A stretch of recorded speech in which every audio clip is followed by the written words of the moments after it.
So a few weeks ago, I made a video about how to block Microsoft's Global Device Identifier, or GDID, tracker in Windows. And I'm really happy to see that so many people commented, shared their thoughts, and gave their opinions. I really appreciate all of your feedback.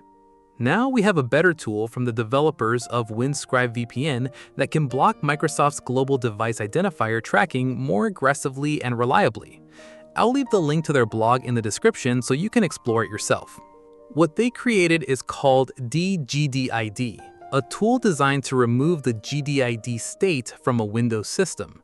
It's a very effective way to block GDID using some advanced techniques. But if you followed my previous guide and used a PowerShell script to block Windows GDID, you should first revert the GDID state back to its default configuration. This is because these two tools can interfere with each other. So I'm going to run the previous PS1 tool first and then restore the GDID state on my system to its default value. Now, listen carefully. If you don't know how to run a PS1 file for the first time on your computer, watch this next part. Otherwise, if you haven't modified GDID using my previous PowerShell tool, you can skip this section and use the timestamps or chapters to jump to the next step. So first run PowerShell as administrator. Now change the directory in the PowerShell window to the location where you have the gdid.ps1 file. In my case, that's my desktop.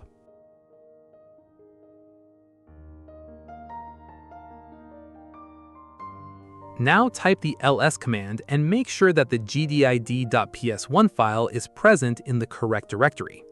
As I explained in my previous video, Windows doesn't allow you to run PowerShell scripts by default. If you try to run the script, you'll get an error. To fix this, you should visit the official Microsoft website using the link provided in the error message. Microsoft has explained everything in detail there. I strongly recommend reading the documentation carefully and proceeding only if you understand and are comfortable with the changes you're about to make.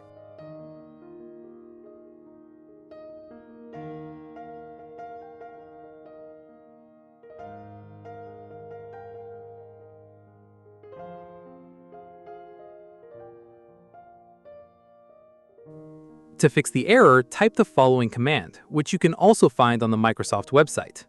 Set execution policy remote signed. Type it into the PowerShell window and press enter.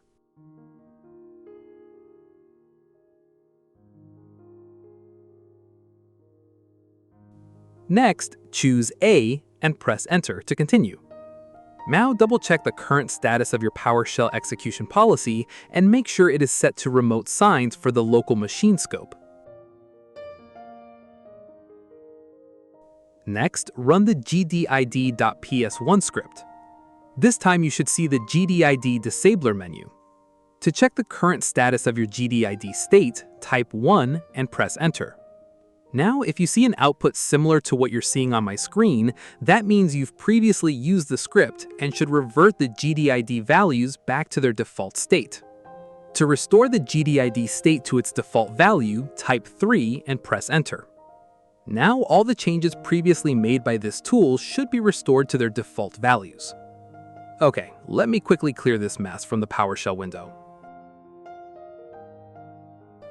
Now we're ready to use the deGDID tool from the Windscribe developers. First, visit the GitHub page provided in the Windscribe article.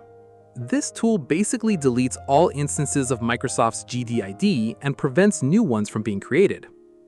Before you proceed, I highly recommend reading all of the important notes provided by the developers on the GitHub page. The PowerShell code is open source and transparent, so you can inspect and understand every line of it. If you're satisfied with what the script does, you can proceed. And if you have little or no coding knowledge, you can copy the code and ask an AI to explain it to you before running it. Never blindly run code that you don't understand. Next, copy the PowerShell code and paste it into a Notepad file.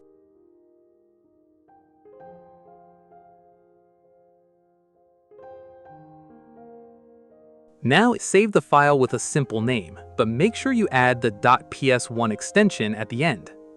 I'll save the file on my desktop because my current PowerShell session is already open in the desktop directory. If your current directory isn't the desktop, change it by typing cd followed by a space and then your desktop directory. Press enter. Now if you type the ls command, you should see the new ps1 file that you just saved on your desktop. Next, run the ps1 file by typing the following command: /yourfilename.ps1. For me, the file is called deGDID.ps1, so I'll run /deGDID.ps1. It'll take a couple of seconds to scan your system and check your current GDID status. From the scan results, you can see whether your computer is supported by this tool or not. You'll also see the values associated with the Global Device Identifier, and I can't show those values here for privacy reasons. If you inspect the results closely, you'll also find the verdict from the scan, along with the recommended action. In my case, it's telling me to run the following command. If you get any kind of error while running the script, make sure your system meets the requirements for this tool. You'll find the complete system requirements on the GitHub project page. According to the project requirements, your system should have Windows 10 22H2 build 19045 or Windows 11 build 22000 or newer. You can also check the current status using the following command.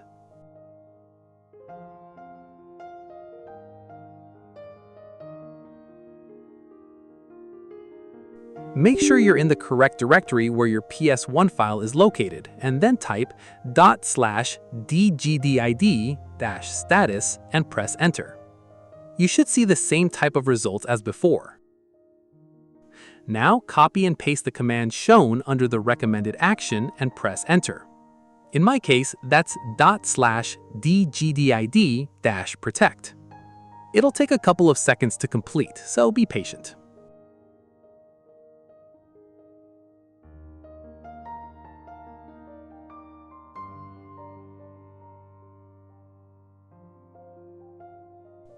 If everything goes well, you should see an outcome similar to this: protect block phase, canonical hosts and the actual device add path verified, wipe completed and pass the post-wait inventory, captured real PUIDs equals 3, operations total 51, failed 0. There are several other commands that you can use with this tool, but -protect is the recommended one. Check the description for more information. Now, let's check the status again using the command we used earlier. You should see results similar to these.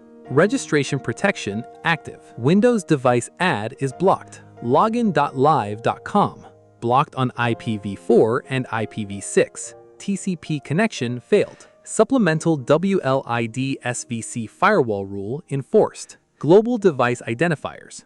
No real shaped GDID was found in the known active or cache stores. Verdict: protected. No real GDID found and device add is blocked. No action is required. Rerun status after major Windows or firewall changes. And that means we're good to go. Now, if you want to restore your PowerShell execution policy back to its default value, simply type the following command: set execution policy undefined and hit enter. And that's it, guys. If this video was helpful, don't forget to leave a like and hype to help the video reach more people. And if you haven't already, make sure to subscribe to the channel for more useful tech videos.